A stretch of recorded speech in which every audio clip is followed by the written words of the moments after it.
আপনি জাতির পিতা ইব্রাহিমের সন্তান আর নেই, তিনি সত্যকে খুঁজে নিয়েছিলেন, আর আমাদেরকে সত্য আঙ্গুল দিয়ে দেখিয়ে দেওয়া হয়, তারপরও মানতে তো চাই না। সত্যকেও নিয়ে আসলে তাকেও মেরে ফেলতে চায়। হযরত ইব্রাহিম বলেছিলেন, ইয ক্বালা লিআবিহি ইয়া আবাতি লিমা তা'বুদু মা লা ইয়াসমাউ ওয়া লা ইউবসিরু ওয়া লা ইউগনি আনকা শাইআ। হে আমার বাবা, কেন আপনারা ইবাদত করেন যেটা কানে শোনে না, চোখে দেখে না, কোনো উপকারও করতে পারে না? ওই জামানায় যেহেতু সবচেয়ে বেশি প্রচলন ছিল মূর্তির পূজা করা। ইব্রাহিম নবীর বাবার নাম ছিল আজর বা তারিক। উনি নিজে হাতে মূর্তি বানাতেন আর ওটা বাজারে বিক্রি করতেন, সেল দিতেন, খুব দামি দামি মূর্তি। ইব্রাহিম নবীকে দিয়ে মূর্তি বিক্রি করার জন্য বাজারে পাঠাতেন। তাফসিরে লিখেছে, ওনাকে একবার ঝুড়ির ভেতরে, বড় বিশাল একটা ঝুড়িতে অনেকগুলো মূর্তি মাটির তৈরি করা, বলছে বাজারে নিয়ে যাও, বিক্রি করে আসো। বাজারে নিয়ে যাওয়ার পরে এক জায়গায় রেখে দিয়েছে। কেউ তো নিচ্ছে, কেউ নিচ্ছে না। চিন্তা করে অনেকগুলো তো বেঁচে আছে, কি করা যায়? মনের ভেতরে ওই যে উনি সত্যের সন্ধান যেহেতু আগেই পেয়েছিলেন, বাবাকে এত করে বুঝিয়েছেন যে বাবা এখানে শোনে না, চোখে দেখে না, উপকারও করতে পারে না, আপনি এর পেছনে সময় দেন, শ্রম দেন, এর কাছে মাথা নত করেন। বাবা তো মানে নাই, বলছে এটা আমার ব্যবসা, এটা করলে অনেক কিছু আয় হবে। প্রতিমধ্যে নিজে নিজে একটার সাথে আর একটা ঠোকর লাগিয়েছে। মাটির জিনিস, শুকনা জিনিস একটার সাথে আর একটা মারে ভেঙে যায়। বাড়িতে ঝুড়ি ভর্তি করে নিয়ে এসে বলছে, বাবা এই দেখেন রাস্তায় মারামারি করে এদের অবস্থা। আমার মনে হয় বিশ্বে আজ যারা মুশরিক আছেন, যারা মূর্তি পূজা করেন, বিবেকের উপরে যদি কুকুরে পেশাব করে না দেয়, বিবেক যদি কারো কাছে বন্ধক না রাখেন, নিজের হাতে তৈরি করা জিনিসের সামনে জীবনও আপনি মাথা নত করবেন না। অনেককে দলিল দিয়েছিলেন, প্রথমে যুক্তি দিলেন, বাবা মা লা ইয়াসমাউ ওয়া লা ইউবসিরু ওয়া লা ইউগনি আনকা শাইআ, যে কানে শোনে না, চোখে দেখে না, আপনাকে আমি এত করে বোঝালাম, আর এখন আপনি বলছেন যে ভেঙ্গে ভেঙ্গে তারা নিজেরা মারামারি করে মরে গেছে। আমি আপনাকে বোঝালাম যে ওরা নিজেরা মারামারি করে, আপনি বিশ্বাস করেন না। আপনি বলছেন না ওরা তো কথা বলতে পারে না। কথা যেহেতু বলতে পারে না, কানে শুনতে পারে না, বিপদে পড়লে আমারে বাঁচাতেও পারে না, তাহলে এর সামনে আপনি মাথা নত করেন কেন? বাবা তখন লাজবাব হয়ে গেছে। হযরত ইব্রাহিম দেখলেন আমার বাবা যখন অন্তত এখন আর জবাব দিতে পারে না, তখন তিনি বলেছিলেন, ইয়া আবাতি ইন্নী ক্বাদ জাআনি মিনাল ইলমি মা লাম ইয়াতিকা ফাত্তাবি'নি আহদিকা সিরাতান সাবিয়্যা। হে আমার বাবা, আমার কাছে একটা জ্ঞান এসেছে। ওই যে তিনি তিনটা জ্ঞানের মাঝখানে পেলেন, তারকা, সূর্য আর চন্দ্র, দেখে দেখে একটার পর একটা যখন ডুবে যায়, তার ভেতর থেকে ওই যে জ্ঞানটা, এই জ্ঞান উনি পেয়েছিলেন কোন জায়গা থেকে?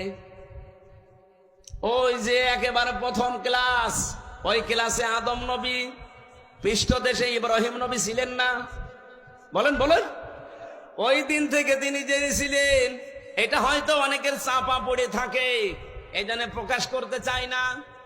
নবীদের যে আল্লাহ কন্ট্রোল করছেন, ওই জ্ঞানটা ওনার কাছে আমার আল্লাহ উদ্ভাসিত করে দিয়েছেন, জাগরণ করে দিয়েছেন।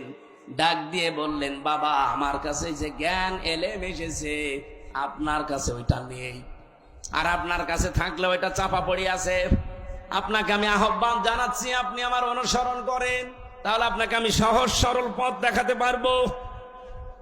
ইয়া আবাতি লা তা'বুদিশ শাইতানা ইন্নাশ শাইতানা কানা লির-রহমানি আসিয়্যা। তিনি ডাক দিয়ে বলেছিলেন, হে বাবা, ইয়া আবাতি, ইন্নী আখাফু আইয়ামাসসাকা আযাবুম মিনার রহমানি ফাতাকুনা লিশ-শাইতানি ওয়ালিয়্যা ক্বালা আরাগিবুন আনতা আন আলিহাতি ইয়া ইব্রাহিম লা ইল্লাম তানতাহি লা আরজুমান্নাকা ওয়াহজুরনি মালিয়া। বলেন সুবহানাল্লাহ। হযরত ইব্রাহিম এত সুন্দর করে তার বাবাকে বুঝিয়েছিলেন। আজও তামাম বিশ্বের মুশরিকদেরকে নবীর উম্মত যারা আমরা এইভাবে করে বোঝাতে চাচ্ছি।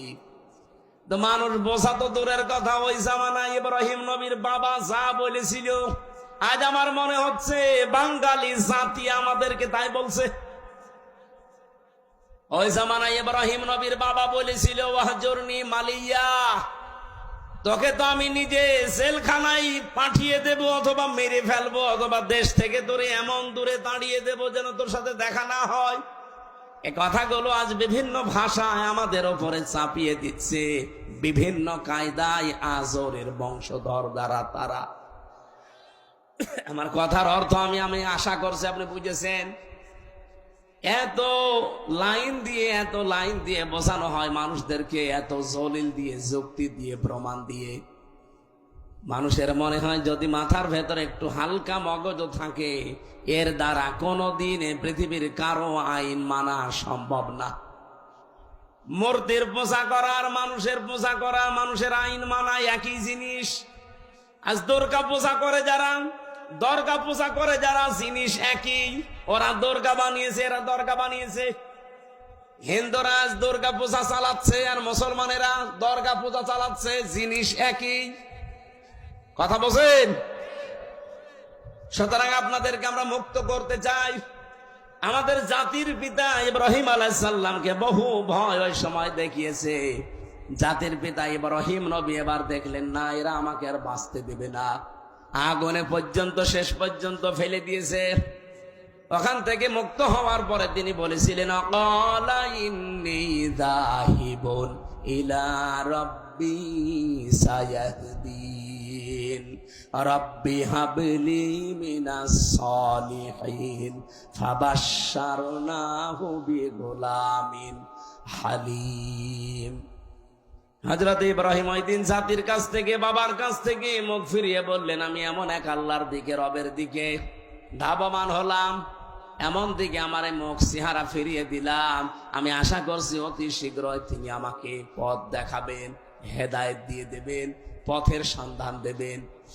জাতির লোককে এত বোঝানোর পরেও যখন আর জাতি আসে না, এই দেশের আলেমরা কিন্তু শেষ পর্যন্ত ইব্রাহিম নবীর মতো এই কথা বলতে আমরা বাধ্য হব। কথা বোঝেন আমার? তখন আপনি জাহান্নামে যাবেন না, কোন জায়গায় যাবেন আপনার জন্য আমার আর কোনো আফসোস নেই, আমি ধরা বাঁধাও নেই। এত করে কত কিছু যুক্তি প্রমাণ দলিল দিয়ে যে মানুষের তৈরি করা আইন আর মূর্তি পূজা জিনিস একই। ওরা না বুঝে করছে আর আপনি বুঝে করছেন। ওরা দুর্গা পূজা করে, আপনি দুর্গা পূজা করেন, জিনিস তো একই। ফিরে আসেন, ফিরে আসেন, ফিরে আসেন। হাতে পায়ে ধরার বাকি আছে, আর কত কিছু বলা যায়। হযরত ইব্রাহিম ওই দিন নিজের একটা শক্তি, সমর্থন, হাতের একটা লাঠি, এইটার জন্য তিনি দোয়া করতে আরম্ভ করলেন। একদিন, 2 দিন, 3 দিন না, 86 বছর। যে রব্বি হাবলি মিনাস সালিহিন, হে আল্লাহ আমারে তুমি একটা নেককার সন্তান দাও যে আমার লাঠি হিসাবে কাজ করতে পারে। আল্লাহ পাক 1 দিন, 2 দিন, 3 দিনে না, 86 বছর পরে এই দোয়াটা কবুল করেছিলেন। বলেন সুবহানাল্লাহ।